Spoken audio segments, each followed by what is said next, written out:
Wait, how many lesbians have we got? Cheer lesbians? It's unusual for lesbians to cheer, actually. The normal collective noun is a misery of.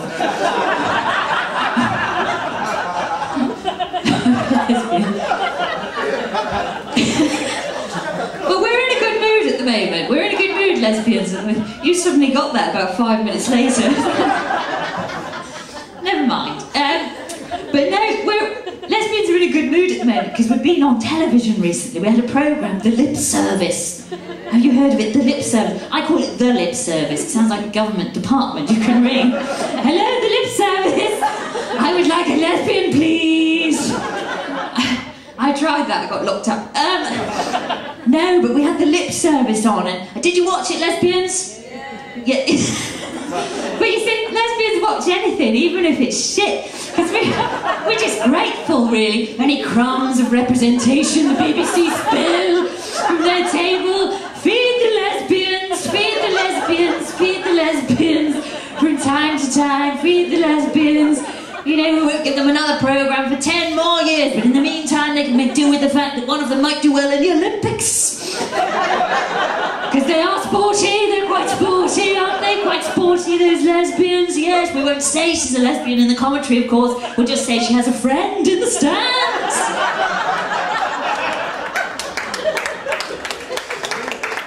Because that's what they do, isn't it? That's what they do. Every year when I was growing up, Martina Navratilova, the greatest grass court player of her era, would win Wimbledon. It was hardly a surprise. We knew she was going to beat Chris Evert, Lloyd Evert, whatever her fucking combination of surnames was that particular year.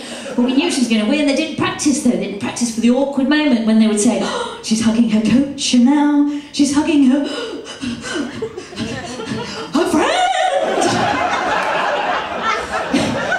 They didn't know what to say. It was awful, wasn't it? Now, I'm a tennis player, as you can tell from my Venus Williams-like stature and physique. I normally get a wild card into Wimbledon. I've not picked up a racket in 10 years, but I'm still the British number 7. And I have to go training, of course. I have to go training, ready for the lawn tennis championships. And I have to go to the gym, but the exercise is really boring, isn't it? So I've invented a gym game you can play to liven things up when you go to the gym. What you do is you crouch and hide in one of the little lockers in the changing room. Don't do a poo, that'd be weird. And then when somebody opens the little door, just say, "You own me now." And pop out like a little knocker goblin. But only do that if your gym membership is about to expire. Yes, I worry that. I worry I've gone too gay. Like when I move house, I'll only hire June's removals, even though June is an older lesbian with a bad fucking back. She can't lift heavy items. She stands there having a fag while you lift your own heavy items and think, man, the back would have been better.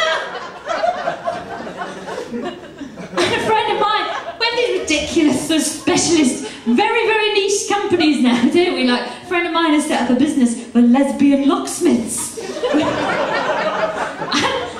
I'm right on and everything, but never when my front door clicks lock shut behind me do I think, oh, I know what I need, only a lesbian locksmith will do. Can you imagine? She'd probably take ages to get there. She'd have to drive from Hebden Bridge or Stoke Newington. Because in London, lesbians only live where there's no tube, there's a fear of penetration of the earth. And can you imagine? You know, the lesbian locksmith, her car might not start, she might have to call a lesbian mechanic, the lesbian mechanic, she'd have locked her car keys in her car, she has to call the lesbian locksmith, they're in a stalemate, now into the realms of lesbian chess, two of the very slowest slow things in the whole of the world. And that is what would happen if we had lesbian locksmiths, so I am against it. And then the next stage, after you live together, is you get a cat, don't you? Who's got a cat here? Yes, people have got cats.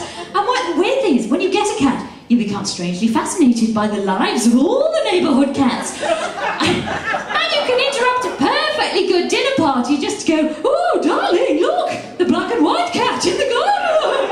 Ooh, we've not seen him for 3 days. Go and mark it on the calendar. You know, what the fuck that's about? But you do funny voices to each other, don't you? Like, you know, you say, you're suddenly in a relationship, you're retarded! Why do you do this? Why do you do this? Why do you do this? When you meet someone, first of all, you're all grown up, it's all adult, you're like, hello, I am grown up here to do adult things with you. This is why my love life has not always gone well.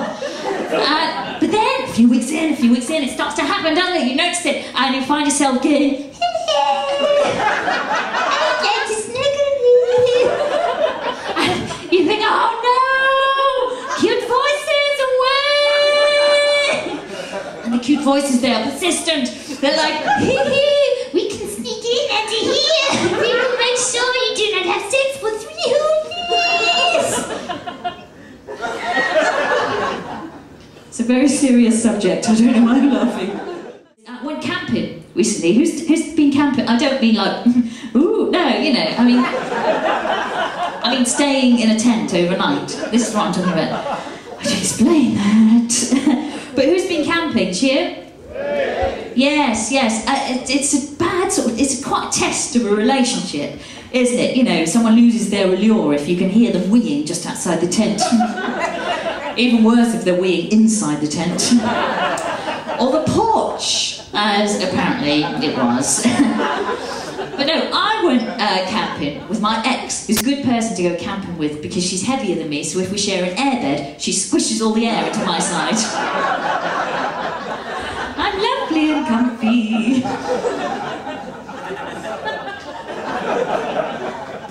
A lot of campers are here. Who would have thought? At bent double. Outdoorsy lesbian. It's a rare breed. Probably all wearing your fleeces and boots, hiking boots. We're off on a women's walk in the morning. Ah, yes, I once replied to an ad about a women's walk. I misread it.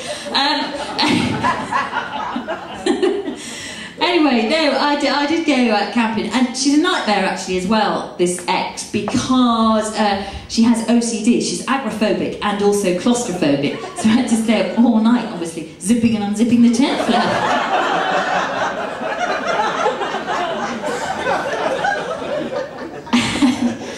And I shouldn't laugh though, I shouldn't laugh because I've got OCD actually as well. I keep doing comedy nights, it's a fucking nightmare. Can't stop myself. No, but I keep just getting up here. No, I've got OCD. I always think, when I leave the house, that I've left the iron on. Even though I don't even use the iron. But electrical gadgets, you cannot trust them. They might plug themselves in, mightn't they? So to have peace of mind, if you have this as well, have peace of mind about it. Every time you leave the house, just take the iron in your bag with you. And you can be free. And it's good, because you're armed on the way home then, if you get mugged. Double purpose. And you should choose weapons carefully if you get into a fight or if you get mugged, shouldn't you? Or indeed, if you get challenged to a duel, which happened to me recently. I know, you think it's unlikely, it happened to me in Marswell Hill, North London, sort of ancient villagey place of North London. And a girl dropped her glove on the pavement and said, "I'll see you on Hampstead Heath." I think that's what she meant anyway. It was embarrassing when she turned up with a dildo. I had a pistol and a cutlass.